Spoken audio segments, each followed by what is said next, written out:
जय हिंद प्रिय विद्यार्थियों, मैं रविंद्र कुमार आपके अपने इस हिंदी स्टडी मोशन चैनल पर आप सबका हार्दिक स्वागत करता हूं।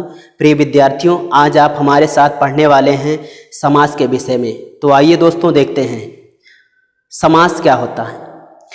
दो या दो से अधिक पदों से मिलकर बने हुए नए सार्थक पद को समास कहते हैं। किसको कहते हैं? दो या दो से अधिक पदों से मिलकर जो नया शब्द बनता है उसी को समास कहा जाता है। और जब इसी शब्द को अलग अलग कर दिया जाता है इसी को समास विग्रह कहते हैं। दोस्तों, समास और संधि में अंतर क्या होता है? संधि में वर्णों का मेल होता है और समास में शब्दों यानी पदों का मेल होता है। आइए इसके भेदों को देखते हैं। समास के 6 मुख्य भेद हैं, जैसे अव्ययी भाव, तत्पुरुष, कर्मधारय, द्विगु, द्वंद्व, बहुव्रीहि। दोस्तों, आज हम बात करने वाले हैं अव्ययी भाव समास की। इसकी परिभाषा है, जिस समास में पहला पद अव्यय तथा प्रधान हो उसे अव्ययी भाव समास कहते हैं। आइए जरा इसको फिर से समझ लेते हैं। कहा गया जिस समास का पहला पद अव्यय हो। अव्यय वे पद होते हैं दोस्तों जो कभी व्यय नहीं होते, अर्थात जिनका रूप कहीं पर बदलता नहीं है, ये होते हैं अव्यय। और साथ में ये भी है कि इस शब्द का जो दूसरा पद होता है वो संज्ञा होता है। जब दोनों पद साथ में जुड़ जाते हैं तो नया जो शब्द होता है वो नपुंसक लिंग एक वचन का होता है। आइए इससे पहचानने की ट्रिक देख लेते हैं। इसका पहला पद छोटा, अव्यय और प्रधान होता है। अब इसके बाद में उदाहरण दिए गए हैं जो कि समास के ही हैं और आप लोगों को समास विग्रह करना है दोस्तों। तो यहाँ पर पहला पद है यथा शक्तिम। दोस्तों, जहाँ पर पहले यथा जुड़ जाता है तो पीछे वाले शब्द को लिखने के बाद में यथा के बदले में अनतिक्रम में जोड़ते हैं। इसका अर्थ होता है अनुसार।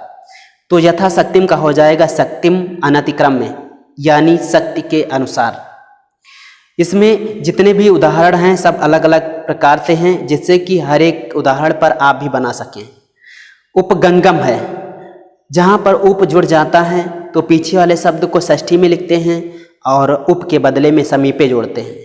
तो क्या हो जाएगा? गंगा यहाँ समीपे, यानी अर्थ होगा गंगा के पास। इसी पर आधारित दूसरा दे दिया गया उपकृष्टम। कृष्ण का षष्ठी कृष्णस्य, उप के बदले में समीपे, कृष्णस्य समीपे, यानी कृष्ण के समीप। फिर है प्रतिदिनम, जहाँ पहले प्रति जुड़ जाता है, पीछे वाले शब्द को 2 बार लिखने के बाद में इसी प्रति को पीछे जोड़ देते हैं। ये हो जाता है दिनम दिनम प्रति। इसका अर्थ होता है प्रतिदिन।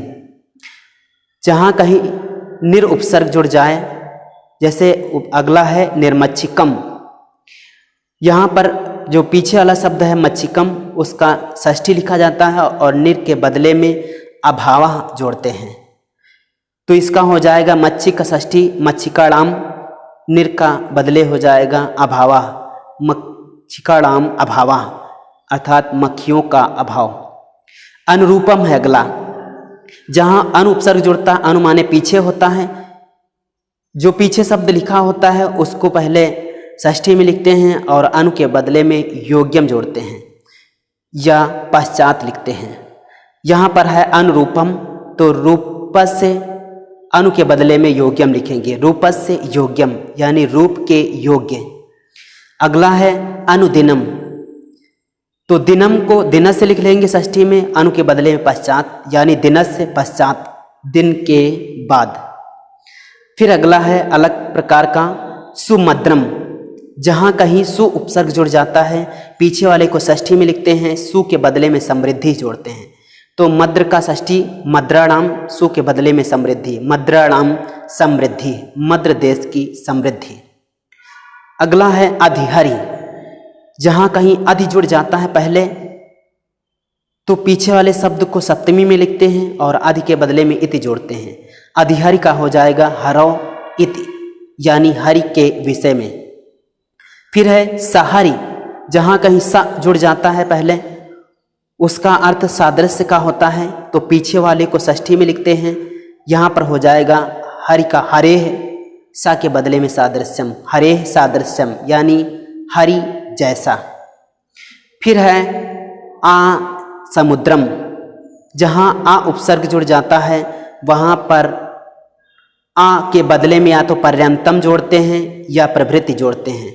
यहाँ पर बाद की बात है तो पीछे वाले शब्द को षष्ठी में लिखेंगे और पहले वाले के बदले में पर्यंतम जोड़ेंगे। तो समुद्र का हो जाएगा समुद्रस्य, आ के बदले में पर्यंतम, समुद्रस्य पर्यंतम यानी समुद्र पर्यंत है। आज का अंतिम उदाहरण है आजन्म।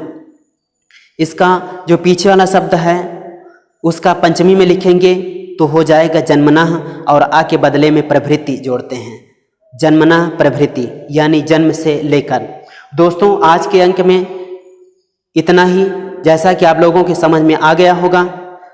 अगले वीडियो में हम इसके अगले भेदों को लेकर यानी समास के अगले भेदों को लेकर उपस्थित होंगे। आइए दोस्तों चलते हैं। जय हिंद।